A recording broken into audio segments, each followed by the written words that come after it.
Hello and welcome to another Six Sages Gaming Duel Series. On the left we have a match between the Wind, Fire, Unblockable deck, and on the right Matt is going to be playing an Earth, Water, Warrior of Light based deck. It's a standard unit deck that capitalizes on the Water, Warrior of Light, which states all of your standard units gain plus 2000 power and first strike. Now with the Earth card that's also in the next set, that can change all your forwards to standard units. You can buff your entire team. And it's really in a great position to gain a lot out of the next set. So it looks like Unblockable is going to be on the start. Starting off with a Red Mage, certainly where the deck gets its namesake. You essentially want to set up the board state where you can attack freely with your guys and not have to worry about what's blocking them. Matt here is going to be playing a Warrior Light, and then he discards for a Seraphie for all the value. You can see me just kind of sighing to myself, realizing I could have just played another guy for free, but he's already starting off the board with a lot of pressure. In my hand you can see a Yuffie and a Furion. There's a number of things that I could be doing. The Yuffie is hopefully here just to deal 6,000 damage or something. You can split up the damage anyway, so I would be able to use Furion to deal 4,000 damage or something, deal up to 6 with her effect. And hopefully clear a couple different things off his board. That's where I was going with that. You can see I have a Furion in hand as well. Matt plays a Tama, which lets him play a character at any time for paying X and getting rid of it and getting it put into play. Here Matt has just a free attack. Obviously can't do anything about blocking Warrior of Light. And Seraphie he could have attacked with here as well, knowing that my Yuffie eventually wants to be able to kill it, but he decides not to, just to play a little bit more defensively. And I think this was the turn. I was trying to, and I'm sure I did this terribly, there was a line of play to try to get Bahamut Fury to deal some damage, Yuffie to deal some damage, and then Furion to clean everything up. But I ended up waiting a turn, just trying to get in a point of damage with Yuffie here. I'll probably do that on my next turn then. I'm sorry, that's double Aerith in my hand. I thought that was a Yuffie, but there's a lot of math involved when you're trying to use her damage splitting ability. So here I get to play the starter Cloud for only 4 because he gets his cost reduced by 1 for every Final Fantasy VII forward I have, because I have both Yuffie and Red 13. He only costs 4, which, keep in mind, is great, having a 4 cost 9k that lets your team get stronger when they attack. So that is a wonderful card to have and matches very well against his Warrior of Light. Unfortunately for me, he does have a Monk here, which is now an 8k with first strike, and Matt also had the Leviathan to bounce the Cloud back to my hand, which he does here, and really makes things difficult for us. And now his Warrior of Light can get in for a point of damage, just absolutely going unchecked. And the interesting thing about this deck as well is that it does also have a Wind variant, which does get better in the next set with a 1-drop summon. And I'm terrible at the names yet because I haven't looked at all the spoilers, so I apologize. But it's your forwards cannot be blocked unless it shares the crystal point of lesser than equal value, I believe is what it is. So you can play this Knight and Chocobo based deck that are great in their own regard for party attacking. And then you can just use a summon and get under their entire board and protect them with Aerith. So here's me again just playing Cloud. Don't really have a lot of options, so again I got to play it for 4, which is great, but him having the Leviathan just took all the tempo out of my turn, and I'm still just stuck in this defensive game. Him playing a Viking here is even fine because it becomes a 3k with first strike, but also just draws my card, so it's able to replace itself. And helps him find either another Warrior Light for when I finally deal with the first one, or just another piece that he's looking for. Here Matt party attacks because he knows that I have first strike, but even if I were to block with Cloud, I would only kill 1 for 1. I realized after this point, I remembered rather that Seraphie wasn't a standard unit, and that for first strike they must both have it to be shared in the party, so I could have been able to block there and kill off the Monk potentially. Yes, losing Cloud is probably not the greatest here because it allows us to eventually we want to get to Clem Hazard, I believe is the name of the special, to be able to kill his Warrior Light, but ultimately we were just behind this entire game. Yuffie getting a point of damage here, realizing that we're not doing anything good by just sitting here, and we need to get a few points of damage on the board. He's already seen one Leviathan, so we're kind of hoping that he doesn't hit any more. And Cloud will be able to at least stop one blocker. So, of course, with my luck, he hits another Leviathan. Bounces Cloud to my hand. I just discard my hand and play Cloud again. The thing to note here, as I'm pointing it to, I was trying to get this Aerith out of my hand. Well, for that reason, really, but also just because it's a great backup to have. But not being able to get that Aerith in play and to be able to use Planet Protector was absolutely painful during this game, or the matches that we recorded, because he just got to Leviathan the crap out of me. And this is me saying, is it the third Leviathan that you seriously got? And yep, Matt has the third Leviathan, which this is a long time coming for me, to be fair, that he got all the EX bursts. So kudos to him on that. And this is me trying to figure out which one to kill, just because I couldn't kill Monk. I could kill Seraphy, but it just wasn't doing much for me in the end. So again, I'm at 6 points of damage here. There's not much or anything really that's going to be able to get me back in the game at this point. If I had the cards in hand and I drew a Bahamut, maybe would have been able to get back into the game at that point. But basically my last 3 turns were doing the same thing, which didn't advance my board state any meaningful way, and wasn't able for me to get through for points of damage. So unlucky for me, just a pass here. And there's not much I can really do about it. Again, Party Attack is going to force me to block. Can surely kill one of his guys, but me being in a position where I'm not able to use Cloud to get rid of his Warrior Light is absolutely painful. And an interesting note about that is with Warrior Light, obviously he's great if you draw him. He buffs up your entire deck. You can also set up the deck in a way where you don't need to have Warrior Light necessarily to win. So you can see even plays like this.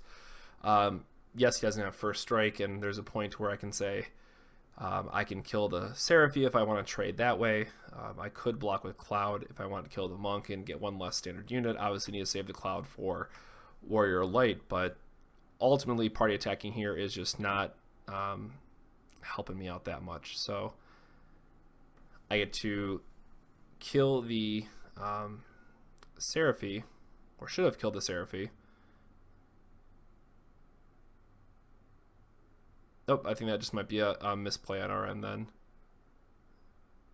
because it didn't have Seraphy's not a standard unit, so it doesn't have first strike. So Red 13 should have been able to trade with, or not trade with, but take out Seraphy in the process as well.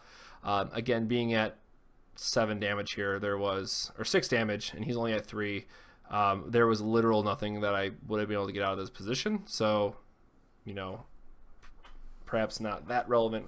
Drawing the Cloud here is certainly great. It allows us to use the players to be able to block and use Clim Hazard in a turn. So we get to block something, kill his Warrior Light, and then trade with his other guy, in theory. So I forgot that this did go one more turn back and forth, but again, missing the trade there.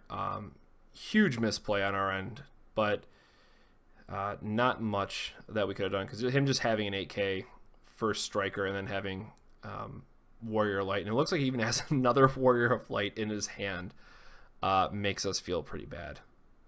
So this is where I mentioned doing Thing, blocking, and then using the ability. And I think this is where I said to him that I realized that after the fact, the other one didn't have first strike. So this is where I am finally able to realize that we made the mistake, but unfortunately, you know, the board has advanced too far that we can't exactly rewind to that part either. So we can continue to play the game, but Matt has a full grip. He's only at 3 damage, and he's able to play another Warrior of Light. As a note here, he overpaid for it because he discarded 2 Tama and a Fairy. So he just puts the Tama back into play to make the appropriate cost of only 4. I think he might have meant to play something else out of his hand, or if he was saving it for something else. Not exactly sure, but we are able to get the Warrior of Light in play for the appropriate cost. And then he plays a very hefty Dark Knight, which you can see here. We drew a Yuffie, but there's not a lot that we can do with it. We can do 4 to for the Warrior Light, use 4 of Yuffie's ability, or Black Mage plus Yuffie, and then he still has I think 6k, so nothing's going to be able to get me out of that situation. So again, it probably would have taken a Bahamut and being able to play Irrelevant forward for me to be able to come out of that game, but there's not a lot that that was going for me in that game.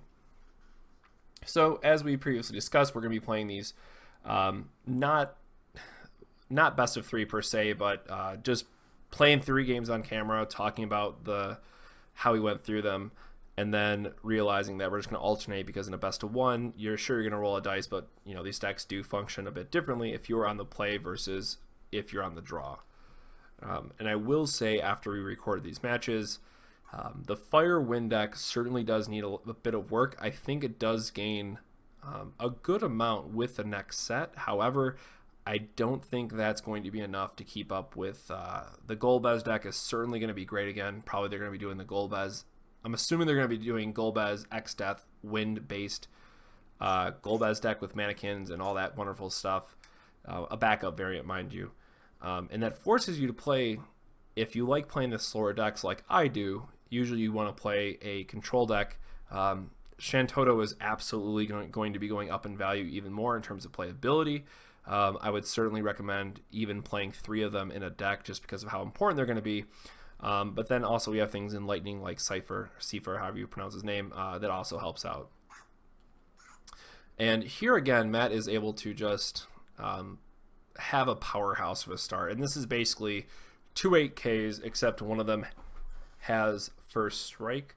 And as we found out with this deck, is it really has a difficult time dealing with these 8Ks. If I'm not mistaken, he also plays Minwu, so it absolutely, you know, just shuts off things like Yuffie, and it doesn't work out for me all that great. But I think there's a lot to be said here about the combination of a Earth-Water instead of, say, a Water-Wind, which is certainly where I would go with it, because we also get something that gives them all plus 1,000 power buff. So ultimately, within the next set, you have Maria and the new buff guy that can give all your standard units with Warrior Light in play plus 4k. So Matt here again, starting off with being able to be aggressive, getting in 2 points of damage before I have anything on board. Again, me being stuck playing this Yuffie. Here's where I have 2 in hand and a Furion. Yep, two Yuffies in a hand and a Furion, and I'm going to end up drawing a Bahamut Fury. Lots of math, probably did it terribly, but just have to find a way to answer his Warrior of Light, because the advantage that it gives is certainly overwhelming compared to what my deck wants to be doing. So here I get the EX Burst, so I get to search up for a land, which is great because it helps me play out a number of things on my next turn. But you know, this is turn 2. I'm already at 4 damage. I only have a Yuffie on board. It doesn't do anything against his 2 forwards realistically, but I need to hold on to that. I think it's called Bloodlet is the name of the ability. So here he plays a Barret, which is only a 6k. Obviously Barret's a named character, so it's not a standard unit. And again, it's turns out just playing a 2-drop 6k is good enough. And this is where I take entirely too long to try to count out some damage and see if there's any way that I could get one more guy off the board. I don't think that there was, but I was hoping Matt here would take the bait and I could just use Furion, and it would have made my life so much better. But ultimately he realizes he's ahead. There's absolutely no reason for him to block here. And he gets rewarded for it because I'm not able to kill his Baron and follow up with, say, an 8k. Or an 8k that would have also got something of his off the field, more importantly. Him having... I think it's called Grenade Blast. I'm sorry, there's so many special names. Barret has a special ability that does 2k to forwards. That hasn't necessarily been relevant in our matchups. I can certainly see against some other decks where you just want to be able to trade up that damage. And the important thing to note here is because of first strike damage, and let's say he attacks with Monk and I try to block with a 9k, he could activate Barrett's special to deal 2k, and then first strike damage would happen. So Barrett is really in the deck to help you trade up in those instances, and allows you to make your opponent always have to think if it's safe to block with something that's only 1k higher and you have first strike. So Barrett, interestingly, adding a very great interaction there between your opponent's board state. Again, I will mention that it was kind of late when we were recording this, and this is me just having to put my cards on the table because apparently math is really hard, and I do apologize. But I really wanted to kill a third thing or get something else off of his board this turn, and ultimately it didn't work out for me. So you can see here just still being able to cut through it. It did skip ahead there, but I was able to play Yuffie, be able to kill a couple things, and play Furion to clean up his board. Then Matt had another Warrior of Light there on his following turn. So I'm not sure why that skipped ahead, but I'm not sure what that was supposed to... Oh, I was saying that he could trade with his Barrett if he wanted to, but he can't block with Warrior of Light because Yuffie says he can't block with 4 or higher.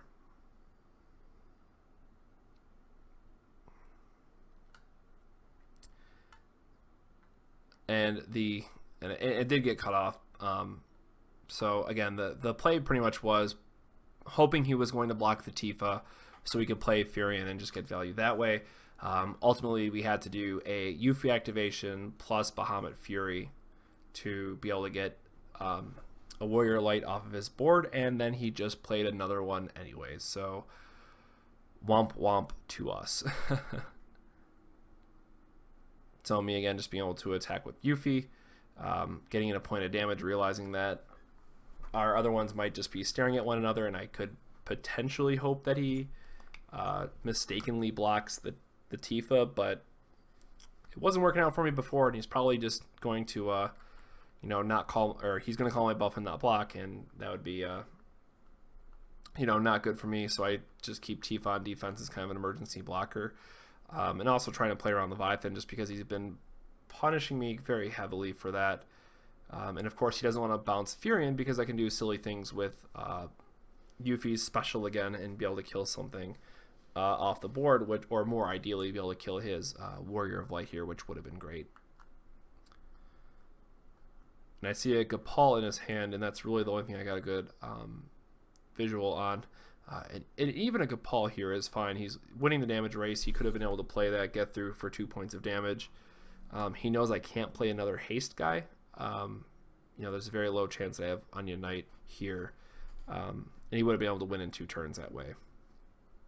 But instead, Yuffie is going to be able to potentially get in a point of damage. And then he says, oh, wait, but I have an answer. He decides to use the instant speed Gapal instead. And he was just tapping here to show what he's blocking with, forcing me to have an answer, which ultimately I do. And I'm not sure that it was right to fight over this, to take his Barrett out as well. But I ended up going for it anyways. I think it's the Brynhildr that's in my hand that I ended up discarding. The Zidane would be nice to help me get in some more guaranteed points of damage, but ultimately, with how far behind I am, I have to find a way to even the board state and catch back up. But ultimately, he has 2 8Ks, which does not match up nicely with my board state, and he's able to just get in those last few points of damage that he's going to need. So it looks like he has an Onion Knight, and I can't see... it's a Titan in his hand. So worse on me, and I have to double check the wording on Titan. I'm pretty sure it says just Doll and it can't be broken. Or I forget where it's at, but he could have just certainly saved that on defense and then break my Furion and then not leave me with any kind of attacker. Bahamut there would have been okay to draw. It still would have taken me 2 turns to be able to play it. So I'm not sure that I had that kind of time in this matchup. But being able to play some kind of high impact spell or forward would have allowed me to equalize the board, say a little bit more, and hopefully give me enough time to get back into the game. Here I have an Evoker, which is doing nothing for me, and Red 13. So probably the best thing I can be doing is playing the Red 13 for Furion to boost him, but again, it gets me into 1 point of damage. It looks like I'm at 5, if I can see correctly, and sure, it gives me a 7k blocker on the opposite side of it, but again, keeping in mind that it's not able to do anything with his board state. So what I was trying to go through here is I could just use Red Mage, get in 2 points of damage if I really want to, but realizing that I'd have to, there is nothing I could hit there now that I think about it. So I probably figured out it wasn't best to go with that action because I just am down on board. Just kidding. So buff Furion, get a point of damage, push him to 4, and hope that I'm able to come back somehow out of this game. But again, sometimes you'll be in a matchup where just having 8k or 9k body is going to be good enough for what you need to be doing. So here he's going to attack. Oh, maybe not. And I can see a Scholar, so he has a backup. Looks like he has another Barret. I can't really see.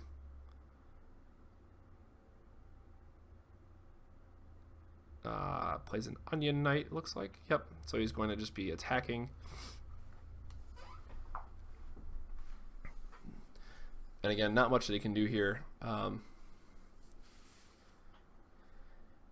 It helps me be able to kill his Onion Knight with Brynhildr. Either way, he's going to be forcing me to block, which I lose either Tifa or Red 13 in this process anyways, so I just get rid of Tifa.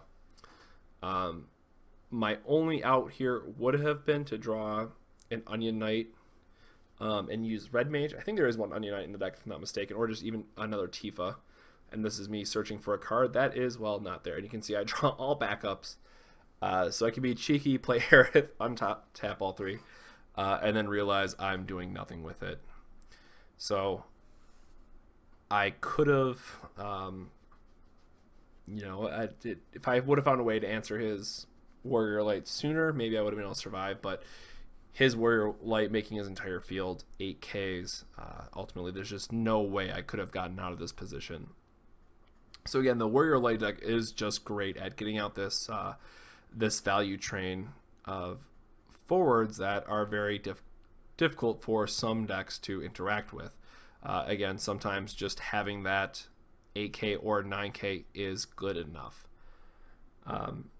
So as you guys know, Opus 2 is delayed. So we are going to try to do a couple more decks with Opus 1. Really just try to do some more fun decks in terms of what we think is going to see play with Opus 2, in the sense that what archetypes do we expect to play in. I could certainly see a Firewind Unblockable deck pop up with Zemus and the new Tifa. I think Warrior Light certainly gains quite a bit as well. There's a number of forwards that works with them, and I think there are a couple standard units, if I'm not mistaken. Obviously, mannequins are kind of the new standard unit, if you will, in the sense that they all buff each other or work with one another. And of course, they have X-Death as well as kind of your Anthem effect.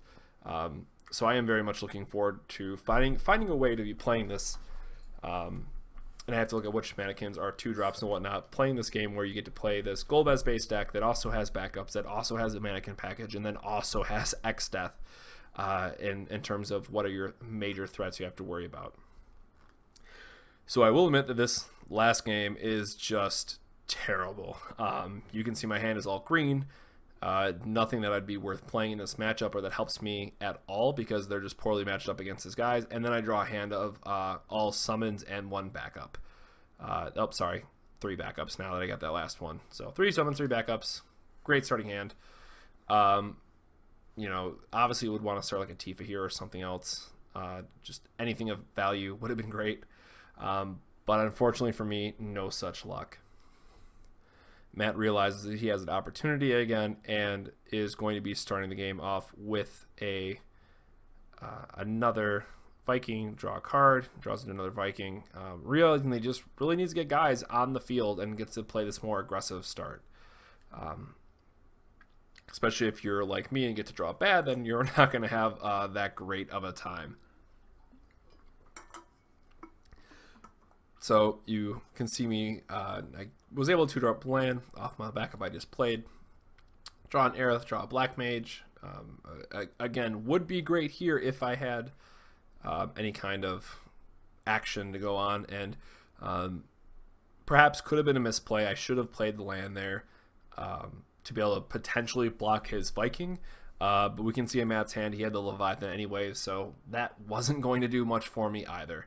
Matt gets the Onion Knight here and gets all the value for just being able to punish me by not having anything else to play.